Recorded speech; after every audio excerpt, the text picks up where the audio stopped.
All right, what's up, y'all? I'm Taylor Kirk with Fluence Horticulture Service Team. I'm a cannabis specialist. This is Ask the Expert.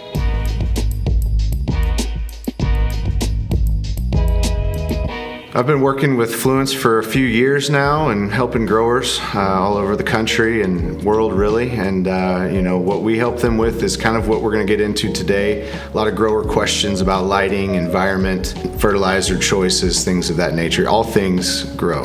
So one of the first questions we get is, how bright do I run my lights? And for cannabis with LEDs, we can really push the limits of light intensity, and that's something we've studied a lot within our research department. Basically, when we start a seedling or a clone, we're going to be under lower light intensity. And as that plant matures throughout its life cycle, we're going to increase the light intensity that we're going for. And we've done a lot of research around this topic, really push the limits on light intensity.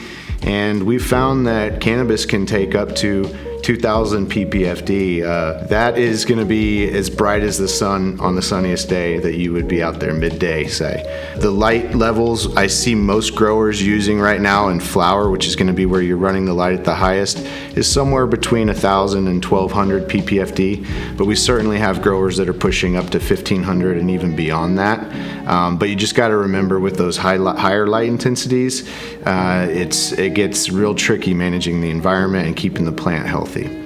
All right, next question. Do I run my lights 24 hours a day? So you can, and that would keep the cannabis plant in the vegetative growth phase. And that is kind of an old school technique, is to actually run 24 hours of light. Most growers today are running 18 hours. What's important is that the photo period we select for the different phases of growth, it's a long day to keep it in the vegetative stage, and then it's a short day if we're going to be flowering. So most growers are using an 18-hour photo period for veg and a 12-hour photo period for flower. What distance do I place my lights? Okay, so the distance of the light to the top of the plant canopy is what we're talking about here with cannabis. Each Fluence fixture that we have actually has a slightly different deployment or mounting height. So we have top lights such as the Viper or the Raptor, which are intended to be a little bit higher off the crop canopy,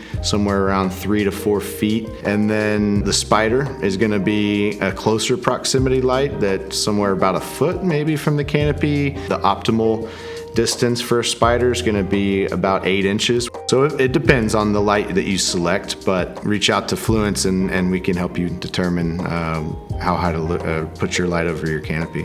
What temperature does my greenhouse need to be?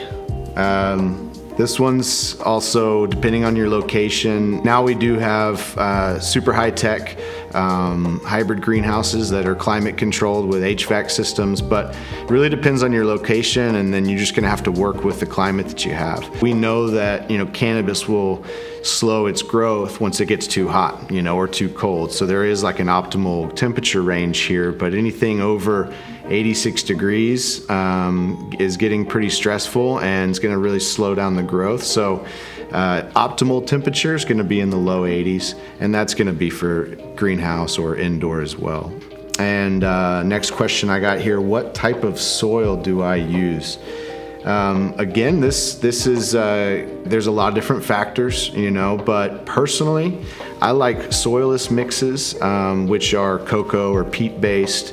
I also like living soil, which allows you to utilize beneficial bacteria and fungi, and have usually a bed system with the living soil that allows all the roots to grow together. It really supports plants, especially in greenhouses. What are some strains that easier to grow for beginners? What I would recommend if you're selecting a strain and you're a beginner is to really do your homework, research the genetics that you're buying. If you're starting from seed, let's say, or if you're getting a clone from a dispensary, really ask those questions to the supplier, because if they know you're a beginner, they should be able to help you with the knowledge of that plant. It's hard to just give one name of a strain, but I think that a medium stature hybrid indica sativa type plant that you're going to find at almost every dispensary if you're buying a clone, or most of the seeds on the market market today are going to be suited for you. So I have a hemp farm, and on my farm there I grow a handful of different terpene-rich varieties. That's what I really like to go for. And with hemp, you know, we're finding more and more breeders that are coming out with high-quality Type 3 genetics today. When I'm selecting genetics to work with, I'm looking for variety of flavors, terpene profiles. That's really what I'm looking for. So another question, what if my buds keep turning white on top?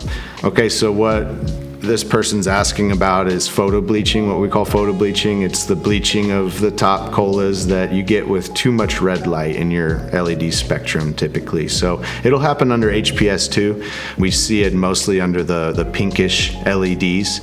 And we've done extensive research into this and have found kind of the percentage, which is a saturation point. I think most people view the bleached buds as undesirable because they're going to be harder to sell or market as a high quality flower. What's interesting about it is the bud doesn't seem to be any different as far as like the potency of the cannabinoids or terpenes. So it's more of a visual appeal. So it could certainly be still used, but I think most growers are avoiding it right now. Last question I have here, what type of pot do I use to grow my pot? There's a lot of things that would go into decision on the pot or the kind of media substrate, let's say, for growing cannabis. What I see the most, especially working with these commercial cannabis growers, is rock wool and cocoa or peat, which are soilless substrates.